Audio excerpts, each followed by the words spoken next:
David Moore, a 34-year-old wildlife rescuer from Colorado, stood at the edge of a narrow trail, staring through his binoculars. He wasn't just any tourist with a camera. He was a man who had dedicated his life to saving animals. For the past 3 years, he had worked closely with local rangers in Tanzania, documenting injured wildlife, tracking poachers, and rescuing animals that had no one else. That evening, he had been following strange reports. Villagers had heard cries from deep inside the hills. They said it sounded like a lion, but weaker, like it was in pain. Most were too afraid to investigate. But not David. His truck bumped over the rocky path as he drove alone into the wild, carrying only his backpack, medical kit, and heart full of quiet hope. After hours of searching, he finally found her. She lay beneath a twisted acacia tree, half covered in dust. A lioness. Once proud, now barely breathing. Her body was thin, ribs poking out, one leg twisted under her. Blood stained the dry earth near her side, and flies buzzed around a deep wound on her stomach. Her eyes, golden but tired, blinked slowly as she looked at David. There was no strength left in her to run. David's heart broke. He could see it instantly. This wasn't just an injury. This lioness had been suffering for days, maybe even longer. He slowly knelt down a few feet away, speaking gently. "Hey girl, I'm here to help, okay? Just stay with me." He had rescued elephants, rhinos, even leopards before. But this felt different. There was something about her gaze, like she understood, like she was holding on only because someone finally came. David worked fast.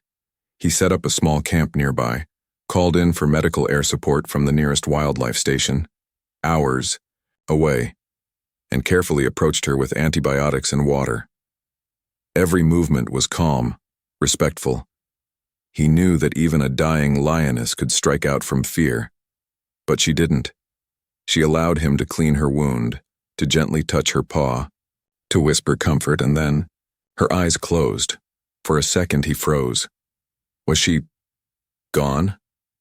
But no. She was sleeping. Safe, at last. That night, David didn't sleep at all. He stayed by her side, keeping watch under the stars.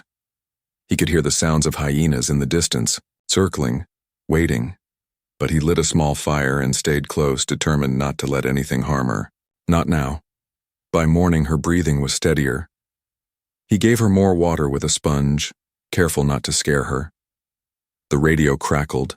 Help was on the way, but still hours out. David decided he couldn't wait any longer. If the hyenas came back, if she got worse, no. He had to act. Using all his strength, he built a stretcher from branches and rope. Then, inch by inch, he moved the lioness onto it. She whimpered softly, but didn't fight him. It was like she knew she was being saved. The path back to the truck was brutal. Every rock, every bump felt like a test. Sweat poured down David's face, but he didn't stop. At one point, he slipped and fell, cutting his own leg badly. But he got back up. He had no time to think of pain. When he finally reached the truck, he lifted her into the back, padding it with blankets. Then he drove, fast, careful, desperate, to the ranger station, almost 4 hours away. Halfway there, a sudden jolt made the lioness growl in pain.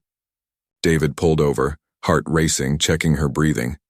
She was still alive, but weaker, much weaker. He climbed into the back with her, holding her head gently. "Stay with me, girl. We're almost there. Just a little more."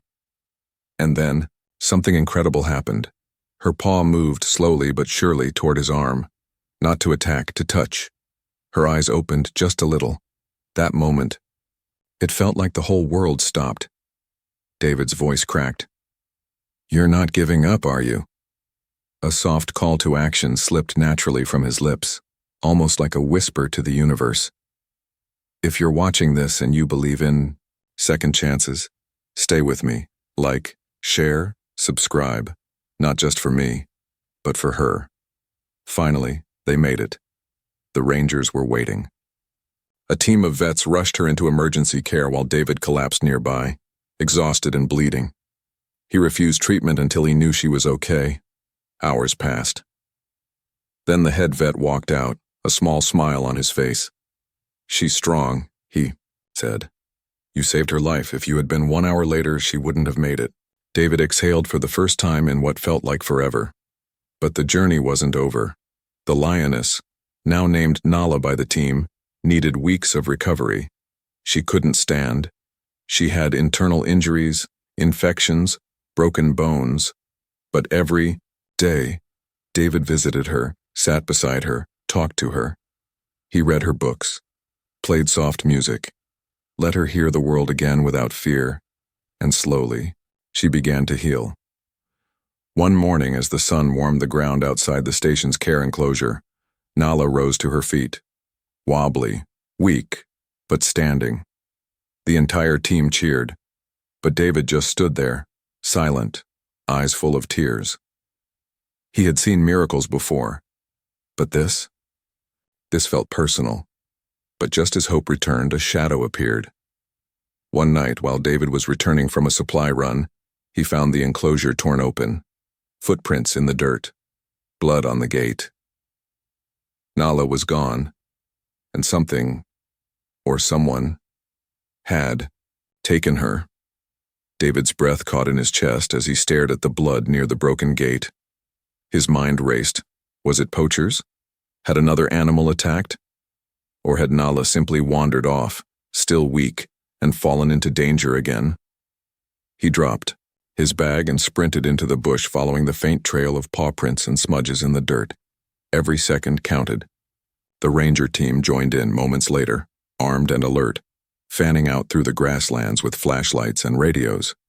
The night was heavy, filled with the sounds of crickets, rustling leaves, and something else. Snapping twigs, the kind that made your heart beat faster. They searched for hours, calling her name as if she could somehow understand. David's thoughts grew dark. If poachers had taken her, she might already be gone. If it was a predator, she wouldn't survive another fight. But in his gut, he felt something stronger than fear. He felt a connection, like an invisible thread, was pulling him toward her.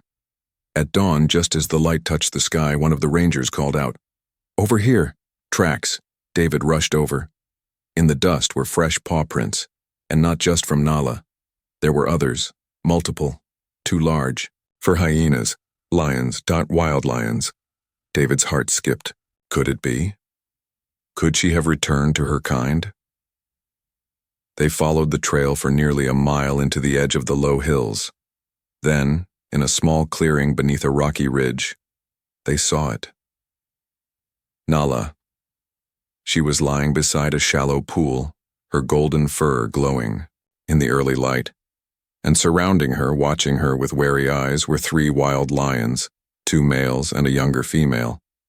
David froze. If they sensed a threat, they could kill her. But they hadn't. Nala lifted her head and looked at him, and then something happened that no one expected. The younger lioness stepped closer to Nala and gently nudged her face, not in aggression but in care. Then the older male did something even more shocking. He sat beside Nala almost protectively, as if he had accepted her into their pride. David felt his chest tighten. Tears filled his eyes. Somehow, against all odds, Nala had been found and accepted by a wild pride, something that rarely happened, especially to a lioness who had been in human care. Somehow, she had become one of them, he whispered. You found your family. The rangers kept a safe distance, snapping photos silently. They could see it now. She wasn't taken or lost. She had followed a call deep inside her, a call to belong. David didn't try to take her back. He knew. She had made her choice. And it was the right one. Over the next few weeks, David and the rangers kept an eye on the pride from afar. Nala stayed with them, growing stronger each day. She began hunting again, slowly at first, then with power. The pride moved as one, and she moved with them. The transformation was stunning, but nature, as always, had one more test. One afternoon, A distress call came from a nearby village. A group of farmers had seen a lion pride near their cattle, and they were preparing to defend their livestock with weapons. David knew it could be Nala's new family. If they got too close, the villagers might kill them. David rushed to the scene with the rangers. When they arrived, the situation was tense. Several men stood with spears and machetes near the edge of their fields, shouting at the lions just a few hundred meters away. David stepped between them. "Please," he said, "don't hurt them, give me 5 minutes." The farmers hesitated, but allowed it. David approached the pride slowly. They stood tall, watching him. He called out softly, not to scare them, just loud enough. "Nala, please, come back." And then she appeared. She walked out from behind the tall grass, straight toward him. The other lions didn't follow, only her. She stopped a few feet away, meeting his eyes. It was a moment full of quiet power. David knelt slowly, his hand resting on the earth. "Nala," he said, voice breaking. "You don't belong here. They're scared. Go back to the hills. Stay safe." For a long second, she didn't move. Then she turned, looked once more, and walked away. David turned back to the villagers. "She's leaving. They're not here to harm you. They're just passing through. Please, don't kill what you don't understand." The farmers stood in silence. Slowly, one of them lowered his spear. The others followed. That night, David sat under the stars alone, thinking of everything that had happened. He had found a dying lioness in the middle of nowhere, saved her life with his own hands, and now she had returned to the wild. Not just as a survivor, but as part of something greater. Weeks later, a local wildlife camera captured something that left everyone stunned. A photo showed Nala walking beside a small lion cub, her own. She had become a mother. David smiled when he saw it. "You did it," he whispered. "You made it." Back at the ranger station, a photo of Nala hung. On the wall, framed in wood, beneath it a small plaque that read, "She was saved by a man, but she saved herself." David continued his work, saving more animals, telling their stories. But Nala's story, that one stayed closest to his heart. He often ended his talks with her tale, looking into the eyes of young children or curious tourists and saying softly, "Sometimes saving a life doesn't mean keeping it close. It means letting it go, so it can truly live. And if you've made it this far, thank you. Thank you for believing in stories like this, for listening with your heart. If you felt something today, please like and subscribe. It helps us keep telling these stories and helps remind the world that every life, no matter how small or wild, matters. The wind still blows across the savannah. The sun still rises. And somewhere out there, a lioness named Nala walks with her cub through the grass, free, strong, alive, and forever remembered. Thank you for staying till the end.